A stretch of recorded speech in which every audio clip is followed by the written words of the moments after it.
to my channel. So today I'm going to get right into it. I'm going to be talking about as you can see from the title, this second strand of COVID that they have floating around now. So if you have been on the rug, you haven't seen it. Basically, they're saying there's a new strand of the COVID-19 virus that's out. As you can see right here on the screen, there's an article come out that says Italy had a patient with it, found in Britain. Another severe COVID case was detected in South Africa. Now, the COVID-19 strand, they was calling it, Trump called it the China virus, and people were saying that, this virus started in China. Well, now they're blaming it on South Africa. They're blaming the second strand on South Africa. And this article is saying that a severe strand was found, and this also affects younger people. See, remember that first strand, they was trying to say, oh, it's only affects older people and da da da da. But now they're saying that this new one is it spreads quickly and it affects younger people as well as the older people. And they're calling this one a 501.B2. Don't know why, but that's what they're calling it. And they're saying that it started, or it mutated, quote unquote, in South Africa versus the first one was in China. Funny how that worked, because Africa, they equate black people to, and black people are the ones who they're really trying to push to get this vaccine. They want everybody to get it, but for some reason they're trying to really push the African Americans to get the vaccine. So it's kind of ironic that the second strand will start in South Africa when they're trying to really push African Americans to get the vaccine. But that's a different story. Another article come out about the patient in Italy that have it, basically saying they came from the UK. And then the president of France, Emmanuel Macron, whatever his name is, he also had it as of December 19th. There was an article coming out about him having it, and he's the president of France, right? So now all of a sudden is this new, what they want to call a new second strand of COVID out that's more rapid, that's more deadly than the COVID-19 strand, which is what we're experiencing right now. So after all them articles, that I read, then I get to, it's not here in the United States yet. But then I read this article that says U.S. Army scientists examine new UK coronavirus variant to see if it resists the vaccine. Why? Why? So now y'all can say, oh, this vaccine, like when that second strain comes in the United States, if it's not already here, because I have read articles that's saying that it's possibly here already, it just has not been detected. But now you're saying the U.S. Army scientists, I ain't heard about them in the COVID-19 case, but all of a sudden the U.S. Army scientists is examining this new strand of COVID to see if it resists the vaccine. You're like, okay, well, y'all say that this not made in the lab and all this different type of stuff. So y'all have the virus and you're examining it. How? Where, might you ask? Well, the rest of the article is right here. And it says that they're examining it at the Walter Reed Army Institute of Research. They expect to know in a few days if this second strand if that vaccine will help with the second strand. So myself, I'm like, okay, so where is this center at? Well, the Walter Reed Army Institute of Research is in Silver Spring, Maryland. So if they're examining that in Maryland, it's very possible that that mutated virus is already here in the United States. It's just not all over the media just yet. Because I'm just saying, right here, Walter Reed Army Institute of Research. So, after I kept looking and looking about, all of these different places saying that they have this second strain, the UK government now confirms that they have the second strain. It was also in Japan. I read that they have people um, that have the second strand, and so then I kept researching and I found this article from March the 5th that says the coronavirus has mutated at least once. Second strand detected. So that means as of March 5th, or even before March, which was months ago, they already knew a second strand existed. So now they're going to get in the media and act like, oh, it's a new strand. No, y'all already knew that this strand existed. So when y'all hear these stories come out about this new or mutated virus, they've been knowing this exists. I think I read there's actually 8 different strands of the coronavirus that's out. They only talk about COVID-19, that one strand. So when you start hearing about new strands they already knew this stuff. This is not new news to them. It's just new news to us, or new news to people who don't, really dig deep and pay attention to this type of stuff. So they've been knowing about this second strand for what, 9 months? Over 9 months, probably a year now. So I kept looking. Another article from March 6th from Yahoo talking about, should we be concerned about the second strand of the coronavirus? Well, in the article, it kind of breaks down to 2 different types, or how this type is more aggressive than the first type. And it just basically talk about the samples they did and how they tested it, genetic mutations and all this type of stuff in the article. If you have time, go read the article about it, because this is basically letting you know that they already knew about this second strand, and it's nothing that's new to them. It's just new to people who haven't been paying that much attention. So at the end of the article, this is one thing that kind of caught my attention, where it says like the COVID-19 emerged from we all know it came from China, Wuhan, or I hope that's how you say it, Wuhan, whatever, that city in China, and it came from seafood and live animal market. So I was like, okay, well, I know, the U.S. and a lot of countries get their seafood from China. Even if, they caught it here, they still, like, ship it over there and then they ship it back. I don't know why they do that, but it's something like that they do. So I was like, okay, well, let me look into this market, or let me look into the history of the food in China and other countries, because, they said it started from China. And so I'm like, okay, it's no way that this virus just spread it this quickly because of, human to human contact or something like that. Or just because it's like, it just spread it so fast. Like before you knew it was in the United States, and then it was in every state in the United States, in every city. Like, how did it spread that fast when people wasn't even going anywhere at the time? It wasn't even a lot of traveling going on when it was spreading so quickly. Like, so quickly. So I'm like, okay, seafood. I wonder if it's something in the food, or let me see if China have history of anything wrong with the food. So, this is another article that they had that came out that's basically saying that the new corona, what they call a new corona strains, likely already in the U.S.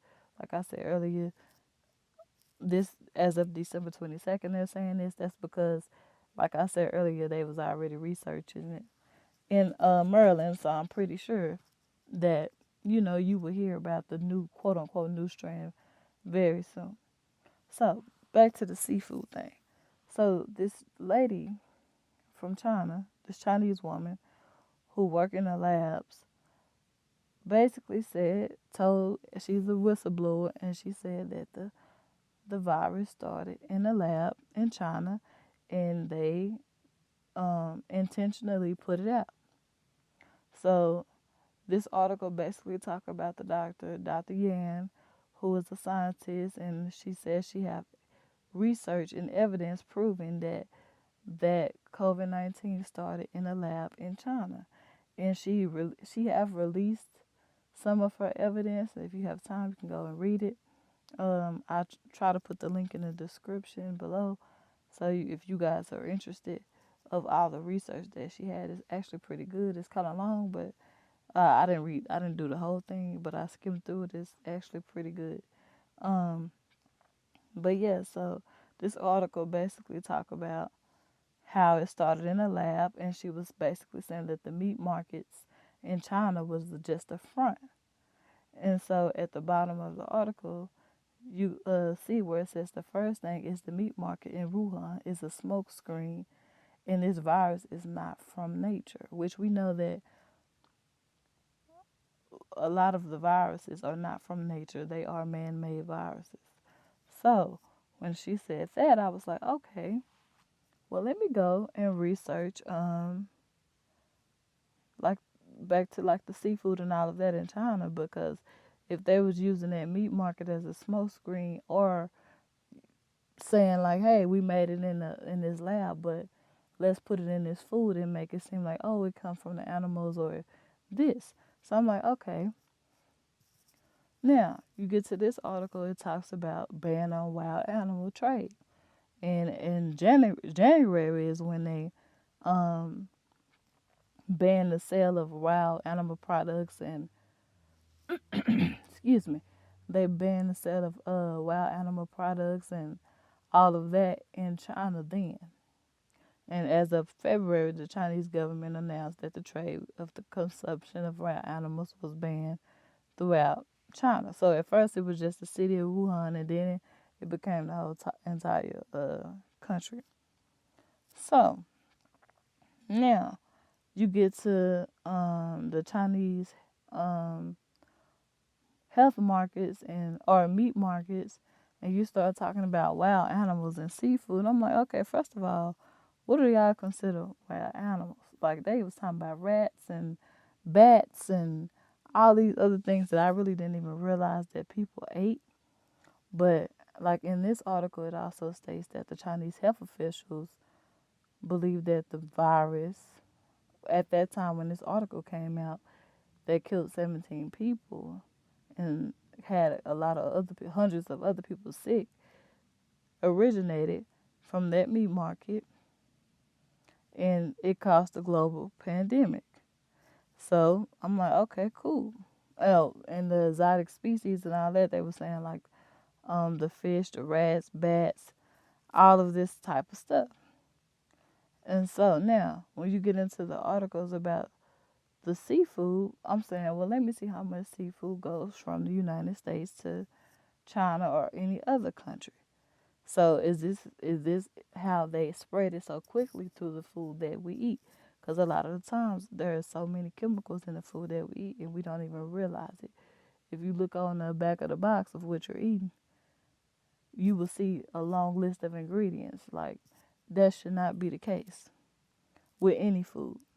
It shouldn't be words on there that you can't even pronounce. That's 10 syllables. No.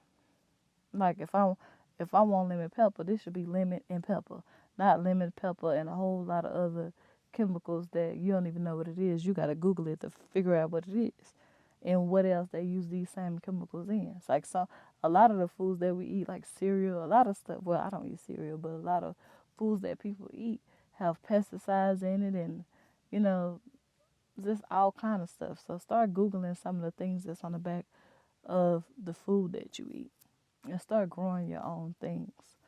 So if you look at this article, it's basically talking about seafood, um, how the seafood in the United States, how we catch seafood here in the United States, and they send it over for processing in China, and then China sends it back. So that's why a lot of the things says made in China or come from China or whatever. Because we catch it here, they send it there. I don't know I don't know what exactly they do to it when they send it there, but and then they send it back. Why? I have no idea why they do that. But that's just how they do the seafood. And so I was reading this other article by Everyday Health, and it basically was talking about how 50 to 60% of the seafood that we get in the United States or more comes from China. It's basically what this article right here that I'm showing you on the screen is talking about. So I was like, okay. And then the article also states the safety standards for seafood that China has. And in this article is basically saying how the United States have had a lot of problems with China when it comes to the food safety standards from compared to the rules of the FDA. So, in this article, is saying that the FDA, the safety for such products has been a concern for the FDA, as more and more seafood products from Asia have found to be contaminated and with banned chemicals. Now, if the FDA got a problem with it, then it's a problem because a lot of things in the United States that's not banned is banned in a whole lot of other countries. So if the FDA got a problem with it, that's a big problem.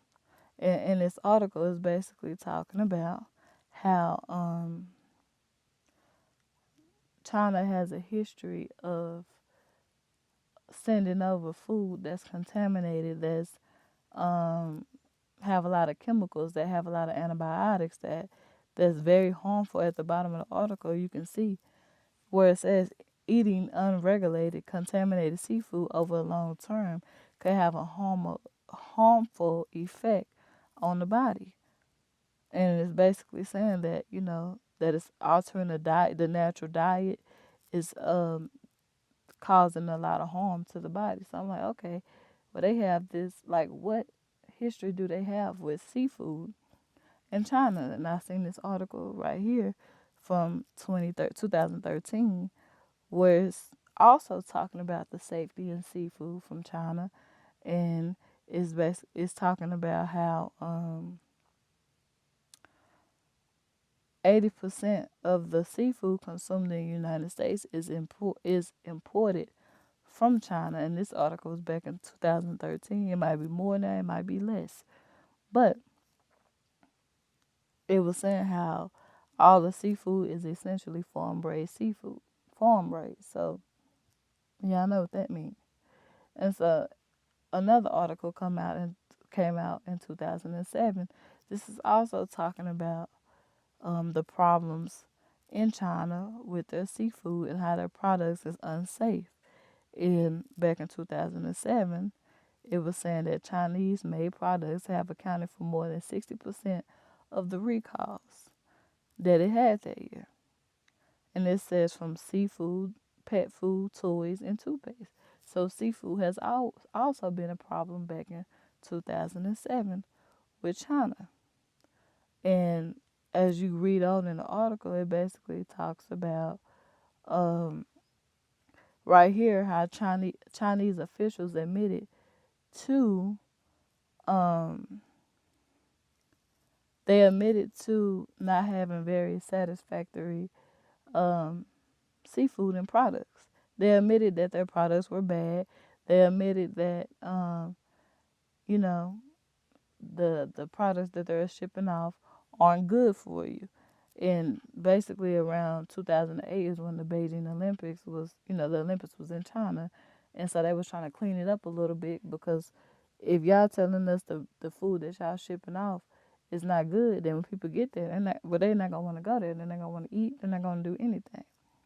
So, and in this article, it's basically saying that the Chinese officials admitted that their food wasn't safe at all. It says right there, China's current food and drug safety situation is not very satisfactory. So that tells you right there that China has had a history of not very good seafood being shipped out. And it's ironic that the COVID-19 virus started from a meat market, like seafood market, not just seafood, but all kind of animals, but seafood was there at that market as well. And so if you continue on in the article, it says that the FDA is not allowing the import of Chinese farm seafood until the importers can prove the seafood is free from harmful contaminants.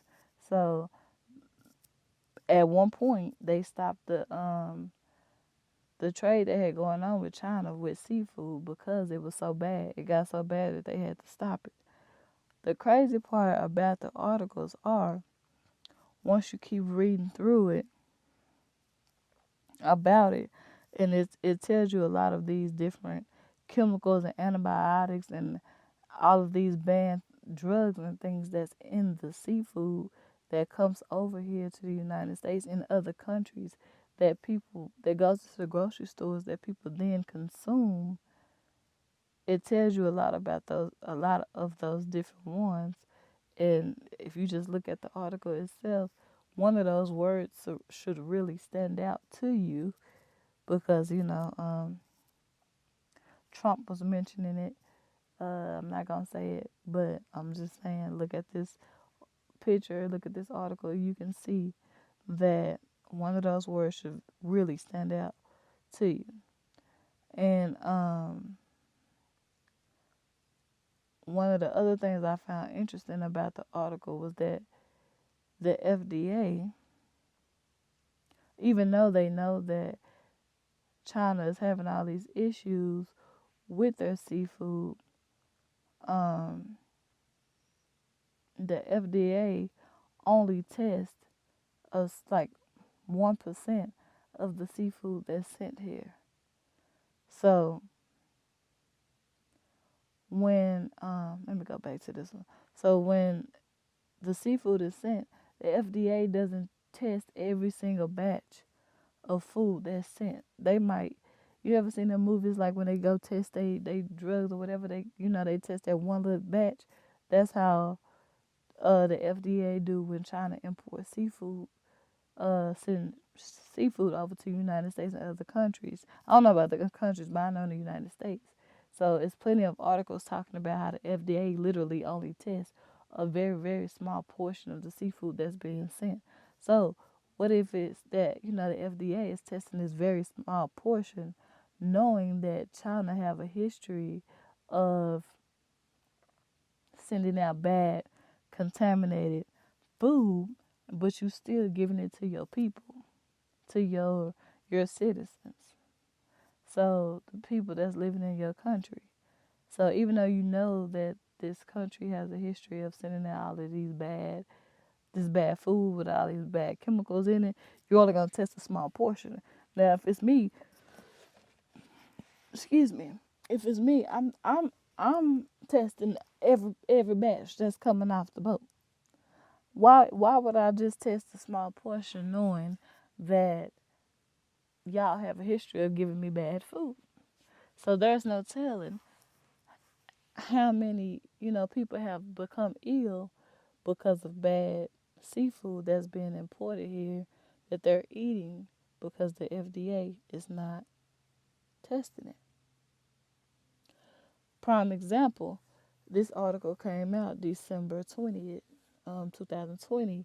It says public health alert, a food imported from China carries a fake USDA inspection stamp.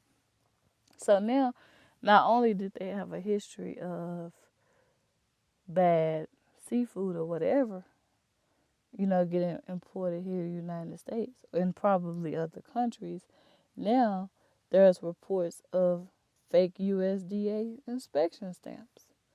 So now if you can see this, if you look at this one, you will see the vegetable products, which I've seen these before, got recalled from Florida's Winn-Dixie's and other stores. This article came out December 24th, 2020, because of the fake stamps. Right here, it says New Orleans roasted chicken. Because somebody called and reported it and said that they think that the stamps for the USDA was fake. But how did it make it that far? I mean, clearly, look at the bag. It went from the ship to the grocery stores to somebody actually buying it to a lot of people probably actually eating it, probably thinking it's just a new design or something. Who knows? I mean, that's crazy. And this over here talking about it, it says best by 9/19/2021. Like, come on. It's no reason why. And then it says that, it went from retail locations to 20 in California, Oregon, and Washington. That's 3 different states that this food have went to with fake USDA tags on it. How did it make it that far? How did it make it that far? And we wonder how all these viruses and all this stuff is spreading so quickly when you got things like this happening. Like how? In New Orleans, uh, well, that chicken was supposedly a New Orleans roasted chicken wings that was imported from China that had the fake USDA tag mark on it. How? With all that's going on now, how would that be able to make it into the country, and not only into the country, but into the grocery stores and into the homes of different families? So just make sure you're out here protecting yourself and your family as best as you can, because they're giving out these vaccines, and it's ironic that the vaccines are starting to get approved in the different countries, and people are starting to take them around the world. And now this second quote unquote new strain of coronavirus is just now coming out, that they're trying to say basically you can use this vaccine to combat both strains of coronavirus. And one of the things that kind of stuck out to me about the vaccines and all of that, like everybody is trying to say that this is voluntarily, I can't talk today, but you volunteering to take this vaccine. But one of these articles that came out December 18th, where it says right here, Australians who passed the antigen test will be exempt from the lockdown, because over in Australia they went back on lockdown after they had the second strand of the coronavirus affect their country or whatever. So right here it says Italy prepares for national lockdown over Christmas. Spanish minister warns for third wave. So shoot, I thought they was on their second wave. So I guess they on their third wave over there. But in this article, it says that they're entering their third lockdown, and it's basically saying if you right here, it says Boxing Day will stage mass coronavirus tests in mid-January to determine who will be exempt from certain restrictions.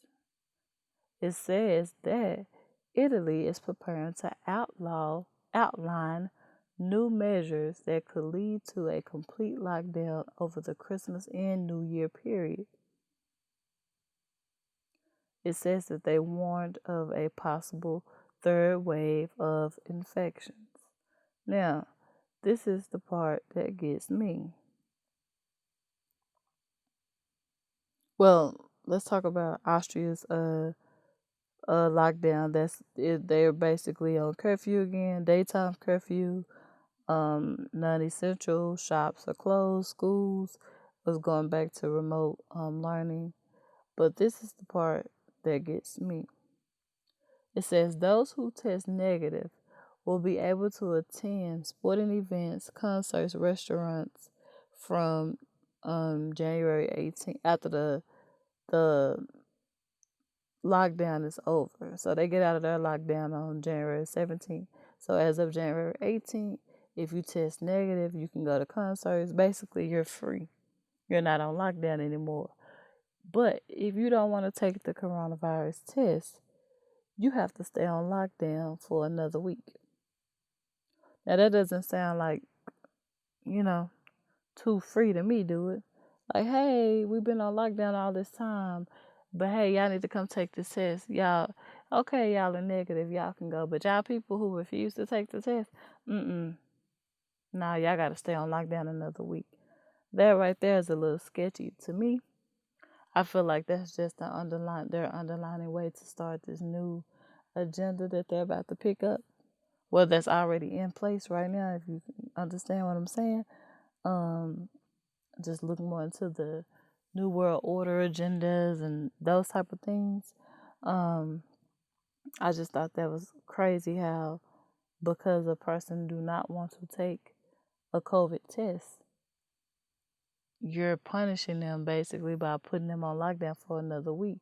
And I also saw a video out of China where there was a guy who they was claiming had, well, they don't know if he had COVID. He probably just had a high fever or whatever, or if I don't even know if the video was staged or not. But he was basically crossing. They was at a checkpoint. They took his temperature, and they was basically telling him to get out the car.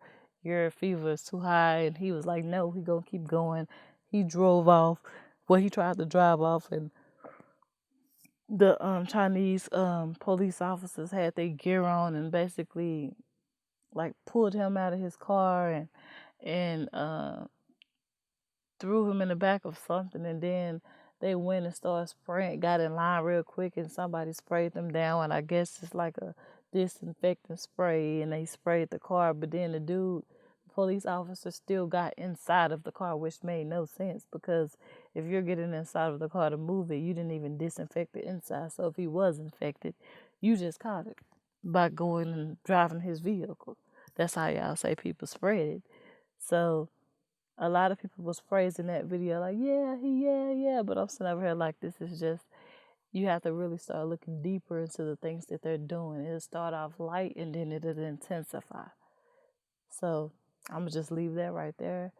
Don't forget to like this video, comment, subscribe. I'm gonna get better over time. I'm just starting out, but leave me some feedback, like the video, subscribe, and I'll be probably putting out my next video very soon. So everybody have a good day. I'm out.